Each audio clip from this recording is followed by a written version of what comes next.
Morning everyone. आज हमारा day 12 का शेड्यूल है। So beginning with a motivational thought. Success is the sum of small efforts repeated day in and day out.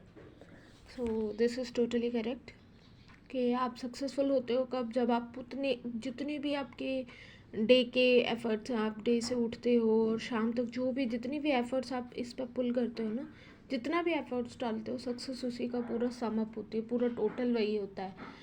क्योंकि efforts डालते हैं हम, तभी अगर नहीं मिलता है हमें रिजल्ट तब दुख होता है। ऐसे तो हमें पता है कि कुछ चीज़ में हमने अगर केयरलेस हैं, हमें पता है लापरवाही की है, तो उस चीज़ को हम खुद से एक्सेप्ट करते हैं। बट अगर कहीं एफर्ट्स डालें उसका रिजल्ट नहीं मिलता तो इट इज़ पेनफुल।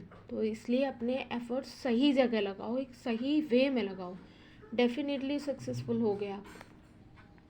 और आज कुछ लोग को इंग्लिश में, किसी का जीएस में, बहुत सारे मतलब एक दो मेरे पास कमेंट्स आए, और बाकी पर्सनली भी किसी ने बहुत सारा पूछा कि इसको कैसे करना है। तो उसके लिए एक सेपरेट वीडियो मैंने सोचा है बुक्स और बाकी टीचर्स के ऊपर आई विल मेक, और टिल इवनिंग या कल सुबह मॉर्निंग तक वो आ जाएगी। और इस वीडियो के एंड तक बने रहेगा। लास्ट में कुछ मॉक के बारे में डिस्कस करना है, वो मैं बताऊंगी। तो स्टार्ट करते हैं अपना शेड्यूल। सबको लगभग माइंड में रिमाइंड हो चुका होगा कि हम डेली कैसे करते हैं। इंग्लिश में 50 रिवीजन वही करना है। अगर आप ब्लैक बुक कंप्लीट कर चुके हो तो ये उसके लिए है। जिसने ब्लैक बुक कंप्लीट नहीं की है तो वो अपनी 30-30 करता रहेगा। बाकी मन में डाउट नहीं लाना है कि ये बुक पढ़ रहे हैं, इससे आएगा, इससे क्वेश्चन फंसेगा। We are just doing the previous year vocabulary. Black book में क्या है, जो आ चुका है वही है। और न्यू के लिए मैंने बोला है कि आप एडिटोरियल से करते रहिए, किसी भी टीचर से करो। या एडिटोरियल के नीचे बहुत सारे मीनिंग्स होते हैं, अब सारे नहीं लिखने हैं आपको, क्योंकि कुछ उसमें से रिपीटेड होते हैं जो आपको नहीं आता है, लगता है इम्पॉर्टेंट है, हाँ ठीक है इसको रिमाइंड करना चाहिए, तो आप उसको वही लिखना है, सारे नहीं लिखने बैठ जाना है। क्योंकि ये वोकेबलरी ऑलरेडी है लर्न करने के लिए, फिर एडिटोरियल फिर बहुत ज़्यादा हो जाएगा।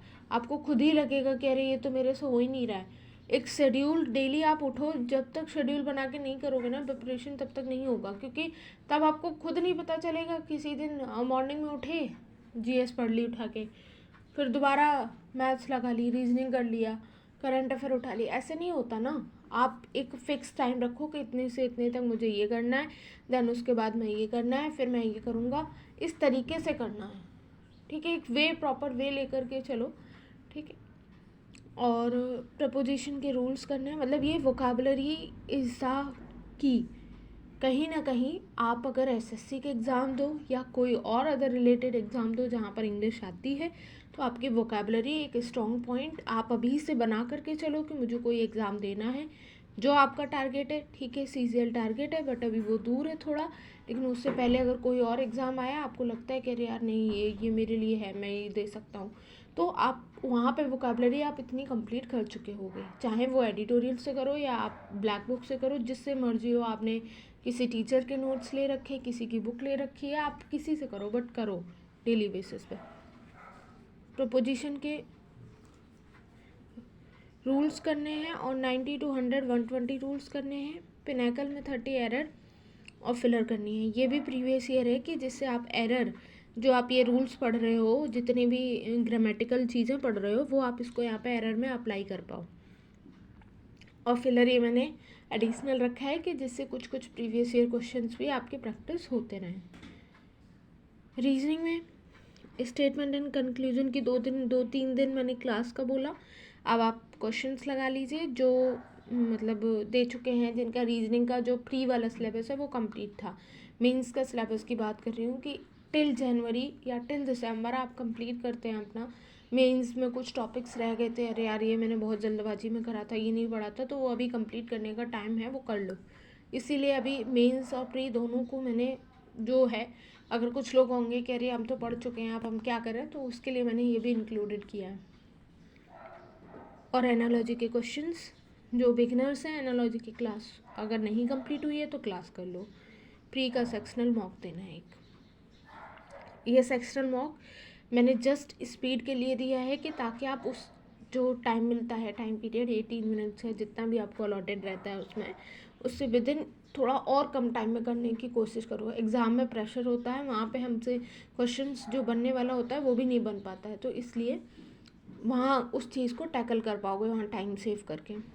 पॉलिटी में जो कमेटी हैं, जैसे प्राक्कलन कमेटी है और भी बहुत सारी कमेटियाँ हैं, ठीक है, एडॉक है, मुझे हिंदी में तो नहीं नाम याद आ रहा, तो एक ही धोखा याद था, तो वो कमेटीज़ करनी है, मतलब मेनली जितनी भी बनी हुई थी उन सबको।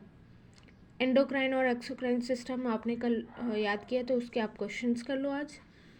और परमार सर का स्टैटिक के लिए वीडियो या जो 100 क्रुक्स वाली है उस PDF से या किसी टीचर की बुक ले रखिए, जिससे बट करना है एक टॉपिक निकाल करके। एक टॉपिक में आप अगर आपको लग रहा है टाइम देना है तो दे दो, बेशक दे दो, कोई ज़रूरत नहीं है कि भड़बड़ा के बस 10 दिन में 10 टॉपिक कंप्लीट कर लिए, दिमाग में 1% नहीं है। मैथ्स में 30 मिनट्स कैलकुलेशन करनी है, प्रॉफिट लॉस की क्लास लेनी है और ज्योमेट्री के क्वेश्चंस करने हैं, और एक सेक्शनल टेस्ट। यहाँ पर भी स्पीड के लिए मैंने इन दोनों का इंक्लूड कर रखा है, जस्ट फॉर स्पीड। GS में आप प्रीवियस ईयर यहाँ पे क्वेश्चन प्रैक्टिस कर रहे हो और इंग्लिश में भी कर रहे हो प्रीवियस ईयर, लेकिन ये इसका मैंने सेक्शनल टेस्ट इसलिए दे रखा है क्योंकि इससे आप क्वेश्चन से गो थ्रू होते रहोगे। आप जितना भी सिलेबस कवर कर रहे हो वो आप पढ़ते रहोगे डेली के डेली, ठीक है।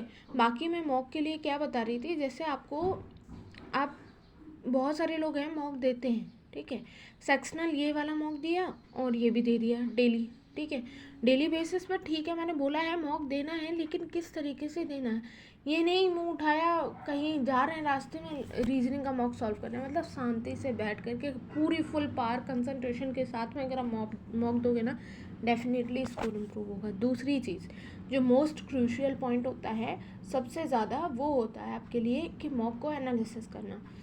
अब आपने मॉक दिया, सेक्शनल दे लिया, इधर भी दे लिया या इसमें से कुछ भी दिया, आपको क्या है, मैंने पहले भी बोला है कि एक सेपरेट आपको नोटबुक बनानी है, ठीक है, एक सेपरेट नोटबुक बनाओ।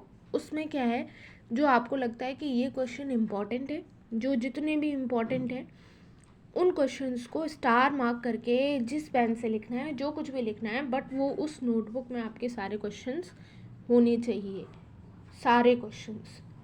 ये मॉक का एक बहुत अच्छा तरीका है मॉक से स्कोर इम्प्रूव करने का।